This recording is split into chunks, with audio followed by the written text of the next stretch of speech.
21세기 현대인들은 보이지 않는 틀 안에서 살고 있죠. 많은 정부나 기관 또는 기업이 만든 인프라 또는 룰 안에서 생활을 하고 있습니다. 그런 여러 기관 중에서 우리 삶에 가장 직접적인 영향을 미치는 기관이 어딜까 생각을 가끔씩 하죠. 얼마 전에 크리스토퍼 레너드라고 하는 미국의 경제 기자가 쓴 돈을 찍어내는 제왕 연준이라는 책을 읽었어요. 우리나라에서도 연방은행장인 파월이 금리에 대해서 발언을 하게 되면 경제에 종사하는 모든 사람들이 긴장을 하게 되죠. 우리나라 기준금리에 압박을 주고 대출 이자가 올라가거나 내려갈 수도 있고, 또 달러와 원 사이에 환율이 바뀌면서 원자재를 수입하는 기업의 입장에서는 원자재의 가격까지 바뀌게 되는 우리 한 명 한 명의 삶에 엄청난 영향을 주는 결정이기 때문에 그럴 거예요. 2010년과 2022년 사이에 세계를 떠들썩하게 한 가장 중요한 정치적 쟁점 중에 하나는 우리나라를 포함해서 부동산 가격이었습니다. 이거는 우리나라뿐 아니라 세계적인 현상이었어요. 2019년에 독일에서는 집값 상승을 반대하는 시위가 벌어져서 베를린 같은 경우에는 아예 월세를 제한해버리는 법을 만들기도 했습니다. 영국에서는 니시 쿠마르라고 하는 유명한 코미디언이 베이비 부머 세대들은 자꾸 밀레니얼들한테 결혼하고 애 낳을 생각을 해야지 아보카도 토스트에 돈을 써가지고 그 사진 찍어서 인스타그램에 올리면서 인생을 허비하냐라고 얘기를 하지만, 베이비 부머 세대의 사람들은 property ladder, 즉 부동산 사다리가 있었다는 거죠. 처음에 조그만 집을 엔트리로 산 다음에 그 사다리를 차차 올라가면서 가족을 점점 좋은 환경으로 옮길 수 있는 시대에 살았지만, 밀레니얼들은 아예 윗세대가 프로퍼티 ladder를 걷어차버렸기 때문에 사다리가 없어서 올라갈 수조차 없다라는 것을 굉장히 웃픈 코미디로 풀어냈는데 세계적으로 엄청나게 인기 있는 밈이 되기도 했죠. 크리스토퍼 레너드는 더 큰 그림을 봐야 된다고 이야기를 합니다. 2010년과 2022년 사이에 연준은 돈을 마구 찍어내는 무책임한 통화 정책을 계속했고, 그렇기 때문에 마치 홍수가 나면 모든 게 올라가는 것처럼 부동산, 주식, 비트코인, 아트, 와인 할 거 없이 모든 자산이 될 만한 물건의 가격이 전부 다 올라가는 소위 월스트리트 사람들이 everything bubble 이라고 하는 걸 만들어냈대요. One of the most contentious issue in Korea right now is the rising housing prices. So the housing prices in Seoul has doubled between 2009 to 2019. Real estate price has become a real political hot button issue because most of the good jobs are in Seoul. And if young people cannot afford to live in Seoul, how are they going to start their career? So the rising housing price has been blamed for everything from, high youth unemployment to falling birth rate. And then I read your book. If there is a tsunami of US dollars that's washing over the entire globe, lifting price of assets, not just in Korea, but all over the world, that in South Korea we're fighting against like force of nature. Wow, this is amazing. I'm so grateful to have the chance to talk to you. Thank you for having me on. And if I could to start, the problem you're describing with real estate prices, we are having the exact same dilemma in the United States. Housing is becoming unaffordable. It's become a huge obstacle to forming a family and starting an independent life for young working people. It is a tremendous problem. The Federal Reserve Bank is our equivalent of the Bank of Korea, and we established our central bank in 1913. And our central bank has one critical superpower. It can create new dollars out of thin air. And for most of its history, the Federal Reserve practiced money creation in a much more disciplined way. The analogy I use is that our central bankers are sort of like the engineers in the control room of a large nuclear reactor. Mm-hmm. They want the reactor to run hot enough to produce energy, but not too hot that it overheats or creates a meltdown. But the analogy with money is that when you create too many dollars out of thin air, it creates price inflation. The economy runs too hot, so the Federal Reserve has to reduce the amount of dollars in the economic system to cool down the system. That's basically how our bank ran until 2010, when they began a series of extraordinary experiments in money printing. And we can walk through this, but in essence, in about 4 years after 2010, the Federal Reserve printed 3.5 times as much money as it had printed in the first century of its existence. To be specific, it was really between 2008 and 2013. So basically 5 years, they printed 350 years worth of money. Wow. And yeah, man, that's why I started writing this book. It's real. And I mentioned earlier that when you print too many dollars, it creates price inflation. The best way to think about this is you flood the economy with new dollars, and so now all this money is trying to buy TV sets, hot dogs, cars. So the price of these things rises. This is well understood and we know it. But there is a second critical form of inflation that has not been discussed enough, and that's the inflation of assets, like houses. So this tidal wave of money was pushed out into the banking system at a moment since 2010 when the Federal Reserve has been keeping interest rates at zero, meaning the cost of borrowing is intentionally lowered by the Federal Reserve. So the cost of borrowing to buy a house goes down, down, down as all this money is flooding into the system. And this is the tsunami that causes the prices of houses to escalate and escalate and escalate again. It's asset inflation. And the Wall Street types who invest for a living, they're the ones who came up with the term everything bubble. Because they saw this tidal wave of new money coming into markets, and they realized, and the Fed itself realized, that the primary effect it had was to make stock prices go up, to make real estate prices to go up, to make the price of corporate debt go up. It created this massive bubble. You know, in the United States, from 2010 to 2020, the value of our stock market doubled. At the same time that our wages were flat, productivity growth was very weak and flat. Job growth was pretty good toward the end, to be honest. But the way I describe it is our real economy was kind of limping sideways through the decade, but the market for assets just exploded because of this tsunami of new money. And all these, again, these regulations and restrictions are like building dams on a beach. It's not really going to control the overall issue. I remember when in Seoul, the government started putting restrictions around how many houses a person can own, etc. One side effect of that was that all the money rushed to the modern art market. And this was the first time that, prices of Korean artists started like doubling every year. I get it now, because if the money is flooding the market, the money has to go somewhere. The government put a dam around real estate, so no more houses, but you still have to invest this money. So people are investing in painting, and that was happening exactly in that time period that you're describing between 2009 to the end of the COVID. 크리스토퍼 레너드는 빈부격차의 가장 근본적인 원인 역시 연준이 찍어낸 돈의 양이라고 얘기를 해요. 기본적으로 통화를 많이 푸는 정책은 필연적으로 부자를 굉장히 빠른 속도로 부자를 만들고 노동자들에게는 별 영향을 미치지 않기 때문에 이 정책을 오랫동안 펴게 되면은 빈부격차가 계속 벌어지고 이 미국의 민주주의를 유지하는 사회 관계망 자체가 위협을 받을 수 있다라고까지 얘기를 하죠. In my previous book, Cokeland, I wrote about one of the richest men in America, one of the largest companies in America, as a way to explore why in the world has income inequality grown so large in the United States, and it's mirrored in its mechanics in other countries like Korea.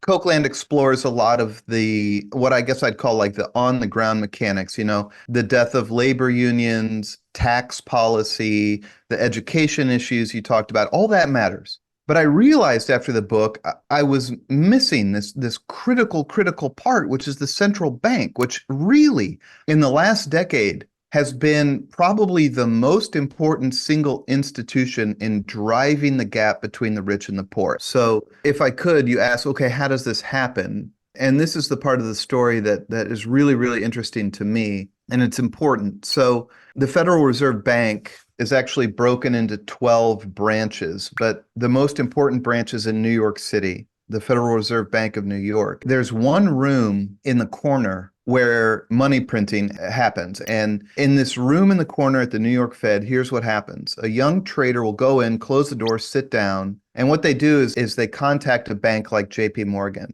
And they say, hey, JP Morgan, I would like to buy $8 billion worth of treasury bills from you for a certain price. And JP Morgan says, okay, here you go. JP Morgan moves those treasury bills to the Federal Reserve. The Fed buys them. And then that trader at the Fed, with a few strokes on the keyboard, creates $8 billion inside JP Morgan's bank account to fund the purchase. So $8 billion just created out of thin air to buy these mortgage bonds. Quantitative easing is just replicating that transaction until in the first round, for example, you create $600 billion new dollars inside the bank accounts on Wall Street. And I am telling you, it's in the book, they knew that their policy of printing all this money was going to have the primary effect of driving up asset prices, okay? It wasn't going to educate a student. It wasn't going to build a dam. It wasn't going to put a shovel in somebody's hand. What it was going to do was the money was going to flood into the markets through Wall Street and elevate stocks and bonds and real estate and create the so-called wealth effect, whereby, you know, when you feel like stocks are going up, you spend more money and eventually the banks will lend money to businesses. Well, the number of jobs that was created by this was actually quite small compared to the amount of money that went into the economy. Look at who owns assets in the United States. The richest 1% of our citizens and people own about 40% of all the assets in the country. That's just 1% owns 40% of the assets. The bottom half of Americans own about 5% of the assets. So any policy you have that is an asset-first policy or that's going to drive up asset prices is by its nature mechanically going to dramatically increase the wealth of the richest people while having a much more slow effect on benefiting the bottom half of the country, people who don't have a lot of wealth but who earn their living through a paycheck. And there were debates inside the Fed that, you know, all we're going to do is supercharge private equity firms and hedge funds and the biggest of the big banks. But the leader of the Federal Reserve at this time was a chairman named Ben Bernanke, who actually really was kind of the author of these policies. And his argument kept being like, hey, what else can we do? We have to do something. Let's do this. And when it didn't work that well, they just doubled down on it. And so my point is, it's not some theory that this widens income inequality. It's a mechanical fact, and they knew it, but they pursued the policy anyway. And again, it's critically important. The Federal Reserve can only do that transaction with 24 banks that have a special license. They're called primary dealers. And, you know, these are JP Morgan, Goldman Sachs, Morgan Stanley, the mega banks. The money is not created in the checking account of people like Chris Leonard or my neighbors, you know. It's created inside the big banks. So the money doesn't flow into my local hardware store when I go to buy a shovel.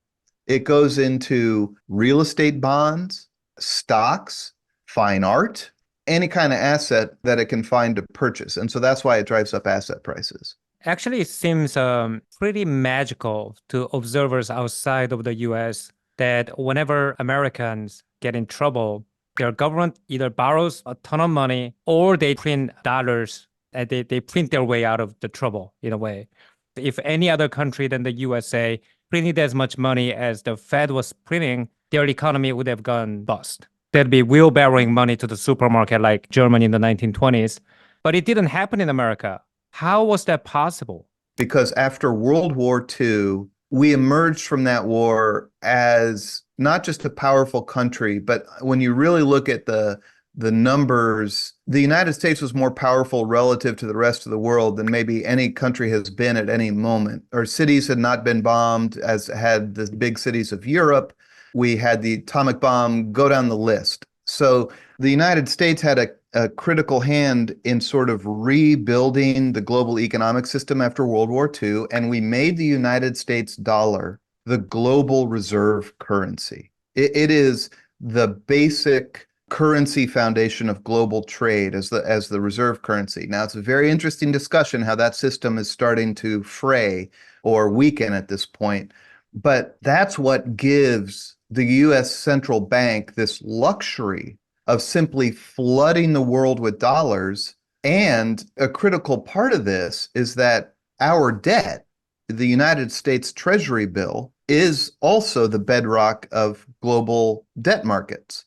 And so it's this crazy phenomenon that when things get really bad, people want to buy U.S. treasuries because they're very safe, so we can borrow more money in times of crisis. And that's the mechanism we've used to dig ourselves out of a hole, is just borrow, sell treasuries, and print money.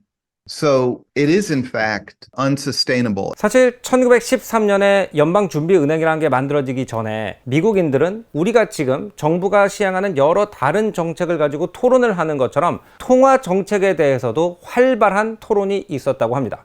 특히 미국의 농민들 같은 경우에는 그 당시 미국이 금본위제를 선택하고 있었는데 봄이 되면 씨를 심어야 되고 노동자들을 고용해서 모내기를 해야 되기 때문에 돈이 굉장히 많이 들죠. 그래서 봄에는 대출을 많이 받아야 됐고 가을이 되면은 그 대출을 한꺼번에 사람들이 갚기 때문에 봄에는 인플레가 일어나고 가을에는 디플레이션이 일어나는 경우가 굉장히 많았대요. 그렇기 때문에 금본위제 자체가 농민들한테 굉장히 불리한 제도였다고 합니다. We did not have a central bank in 1900 in the United States. And the politics of central banking was like retail politics. People talked about it all the time. It was in presidential campaigns. William Jennings Bryan gave this big speech where he said, "You shall not crucify mankind upon a cross of gold." This huge line that's reverberated for years. That was about monetary policy. The people pushing for a central bank or more easy money policies were populists. And most of them were based in the middle of our country because agriculture was still a really huge part of the American economy back in this time, from like 1890 to 1910. And one of the critical problems was the money supply was tied to the gold standard. Gold is rare, reliable, and the bankers on Wall Street really liked it because not just for the stability, but it allowed them to charge more money for loans. Money was more scarce. But what kept happening is that there was a cyclical need for more loans and money in the United States, particularly in agriculture. You know, at a certain time of year, all these farmers needed to borrow a lot more money, but loans were scarce and it was tied to the gold standard and they couldn't borrow as much money. So the populists said, we need to either have an easier lending program, we need to have more easy money, or we need to have a central bank that can manage this. And so literally there was a meeting between the top bankers of the United States and a group of top senators. They met at a vacation resort off the coast of Georgia called Jekyll Island. And they wrote this kind of grand bargain where Wall Street said, okay, you can form a central bank, but you're not going to cut us out of the deal. Okay? We're going to make it so that the Federal Reserve can only create money through the banking system. That's where that structure I just described of the 24 primary dealers came from.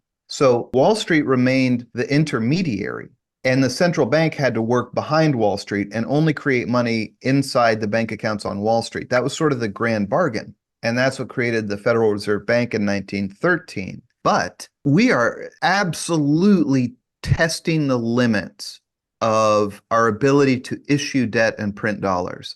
As I say, like, there's a red line somewhere whereby the global markets will have had enough of buying U.S. debt. And we will have printed so much money that it does devalue the currency dramatically. We don't know where that red line is, but it's like we seem determined to find it. But again, it's the fact that we have the global reserve currency that gives central bankers this latitude and luxury to engage in experiments like this. 또 이 책에 보면은 대체로 우리가 금리의 인상 또는 금리를 낮추는 것은 주로 주식이나 채권을 거래하는 사람들 또는 환율 트레이더들이 가장 중요하게 여기는 일이라고 생각을 해요. 하지만 오랫동안 연준이 이자를 낮게 유지한 탓에 빚이 너무 싸졌고 돈이 많은 사람들은 국고채를 사거나 은행에 돈을 넣어도 거의 이자를 받지 못하게 됐기 때문에 2%, 3%, 4%의 이익만 되더라도 굉장히 위험한 투자를 하기 시작하는 기형적인 사회를 만들었다고 합니다. 그래서 이런 수익 기회를 찾아주는 사모펀드라는 비즈니스가 성행하게 되는데 2000년대부터 이 사모펀드가 미국의 제조업에서 종사하는 사람들한테 얼마나 치명적인 일들을 많이 했는지도 책에서 묘사하고 있어요. And here's what happened at this company, Rexnord. This manufacturing firm had been around for about 100 years, and they were actually a very sophisticated company. They made high-precision ball bearings, high-precision pieces that go into airplanes. They made the equipment that makes other equipment. They made factory equipment. But in the United States, the scales have tipped so much toward Wall Street that we've put more of the power in financial trading. And the private equity business is a perfect example of that. That's a business where you just use debt to buy companies, and then you make those companies like Rexnord pay back the debt, and then you eventually sell them at a profit. And when the Fed chairman Jay Powell worked in private equity, his company bought Rexnord, And in doing so, they added tremendous debt onto the company. And their interest payments were larger than their profits by the 2010s. And that's not uncommon. You see that all across the United States. And eventually what happened during the 2010s, and actually the business of buying and selling the debt around Rexnord became more profitable than the actual company itself. And I profiled this guy who worked at Rexnord named John Feltner. And this guy is really what we say we want in the United States worker. He never complained about losing his job. He would get laid off. He would retrain. He'd get a new job. He'd get laid off, retrain again. He was up for it and he worked really hard. But what you saw is that as the company was crushed under more and more debt, the earnings of the people who worked there were constantly under pressure. You know, every time Feltner got laid off and got a new job, he was paid less than the previous job. And this is, again, is a common story in the United States. In the book, I talk about the people who bought and sold Rexnord's debt at Credit Suisse Bank, who were making tremendous amounts of money by creating expensive leveraged loans for the company. The workers weren't just treading water. They were making less and less money each year. And this kind of model really does affect us. And like you brought up the perfect point, asset prices, housing prices. It also means that, you know, you're getting paid less money and then buying that house is even more expensive than before. And so it really does affect everybody. The story of Rexnord was a shocking story because, you know, a lot of people on this side of the Pacific in East Asia believe that the decline of the US manufacturing was simply because we here were more competitive than most American factories. And then, you know, I read this story. You had a perfectly fine manufacturing firm. They weren't using the profit to invest in R&D. They were using the debt basically to finance the ownership transfer between different private equity firms. And then that increased the interest rate so much that they couldn't invest in the future. And if I could pick a point in time when the image of US manufacturing changed in the mind of people outside of the US, my parents' generation, for them, made in USA meant quality, it meant technology, it meant best money can buy. When that image started changing, and when made in Japan or made in Germany started symbolizing quality, that really happened at the point in time that you're describing in your book with Rexnord. You know, there are a couple phases to the story. I mean, the point you make is, of course, absolutely valid that other countries were more competitive in terms of wages and skill and the like. And a lot of manufacturing from the US went overseas for that reason in, you know, the 60s and 70s and 80s. But the second critical part that you just described is that starting in the 80s and 90s, and then really into the 2000s, our economy has shifted over toward financial trading. So you already have a weakened manufacturing base in the US, and then you throw on top of it this form of financial trading that I really do think is predatory, that's taking apart these companies, loading them down with debt, creating tremendous profits in the financial sector, but really, really, really weakening the manufacturing sector. That's what helps describe a lot of what you're talking about, a decline of US manufacturing and the lack of strength in US manufacturing. 어떤 면에서 이 달러를 찍어내는 미국 연준의 능력은 미국이 가지고 있는 하나의 슈퍼파워라고 볼 수가 있을 것 같아요. 다른 나라들은 경제가 침체되면 될수록 옵션이 별로 없어요. 근데 미국 같은 나라는 위기에 처했을 때 국고채를 엄청나게 팔거나 아니면 달러를 찍어서 위기를 모면한 경우가 굉장히 많죠. 2008년에 미국이 이런 방식으로 위기를 모면했고 그것이 크리스토퍼 레너드 등 굉장히 안 좋은 선례가 됐다고 얘기를 해요. 이제는 진짜 국가가 위기에 처한 것이 아니라 조금 경제가 침체 조짐만 보이더라도 돈을 찍어내는 나쁜 습관이 생겼다는 거죠. There are a lot of YouTube videos featuring the legendary investor Ray Dalio, who warned about, you know, what's going to happen when the high interest rate hits, and like really dramatic about the economic chaos it's going to unleash. So the last question is, but what's the worst case scenario that really keeps you up at night? Basically, the Fed simply did unprecedented levels of intervention during COVID. It was astounding. To put this in perspective, you can measure how much money the Fed prints by measuring their quote unquote balance sheet. I won't get into it, but that's basically how much money they print.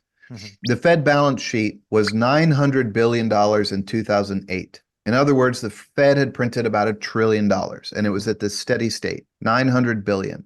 The balance sheet rose to 4.5 trillion in 2014. So that's the 350 years worth of money printing I'm talking about. 4.5 trillion. All these discussions. Oh my God, all this easy money. Then it went up to 9 trillion during COVID. So that's 9 times as much money as existed in 2008. So when price inflation really hit hard in the summer of 2021, that's when prices were rising by 9% a year. As I said, the Federal Reserve hit the panic button. They raised the interest rate from really 0 to 5% in a matter of 6 months. It was a huge shock to the system. And at the same time, they started to reverse the money printing or quantitative easing. So the balance sheet, which reflects quantitative easing, has gone from 9 trillion down to about 8 trillion, down to about, I think, 7.8 trillion. So since 2022, they have essentially stopped doing quantitative easing. They're pulling that down a little bit, and they have interest rates high. That's still a long way from 900 billion, by the way. I mean, 7.8 trillion is still an enormous balance sheet, unprecedented in the history of the Fed. But the scarier consequence, and I think probably what Ray Dalio is talking about a lot, is a reckoning on our entire debt-fueled system, that if interest rates on US debt rise in a way we can't control, that will be basically all our government can pay for. And if the dollar is devalued significantly, we're going to see a major hit to our standard of living at a moment when our political system is highly, highly unstable already. That's what freaks people out so much, and it should. We seem to have no sense of humility at all in this country on these matters, no sense of fear around, my God, what if the markets stop buying our debt and a 10-year Treasury interest rate starts to rise up to 7 or 8% out of our control? We're not thinking about that at all. And there are definitely powerful voices in the United States that would not mind seeing a Federal Reserve balance sheet of 25, 50, 30 trillion dollars. Like, just print the money, man. There's no problem. There's no problem. The reckoning would be profoundly severe and would have not just like an effect on U.S. economic growth, but U.S. standard of living. That would just be a tremendous shock to the system. Now, in the United States, that the people who follow the Fed are bond traders and stock traders. And the vast majority of economic coverage in the United States around the Fed is just like, are they going to raise or lower rates? How much? What's this going to do to markets? What's it going to mean for our investments? And it's very, very narrowly focused on what markets are going to do the next day. But you're exactly right. I mean, this is one of the most critical points. This affects everybody. This is what creates the tsunami. And I describe it as, the ups and downs of the markets is the weather, but the Fed and the central banks determines the climate. I mean, that's the big picture. 제가 이 책을 추천하는 이유는 우리는 글로벌 시대에 살고 있어요. 하지만 우리는 그렇게 얘기를 하죠. Economy is global, 경제는 글로벌하지만 but all politics is local, 모든 정치는 로컬하다. 그렇기 때문에 우리가 겪는 사회적 문제는 당연히 로컬의 시작점이 있을 거라고 생각하고 그런 관점에서 이해를 하려고 하는 경향이 많습니다. 하지만 이 책을 보면은 우리가 글로벌 시대에 살고 있기 때문에 우리가 풀어야 되는 가장 큰 문제들의 해답이 우리나라 안에 있지 않고 다른 나라에 대한 이해, 그리고 그 나라와의 협력을 통해서만 풀어야 되는 문제가 상당히 많다는 걸 가르쳐준 책이라서 오늘 이 책에 대해서 이야기해봤습니다. 오늘 조승연의 탐구생활은 여기서 마무리하고요. 다음번엔 더 재밌는 문화 역사 이야기로 찾아뵙겠습니다. 안녕히 계십시오.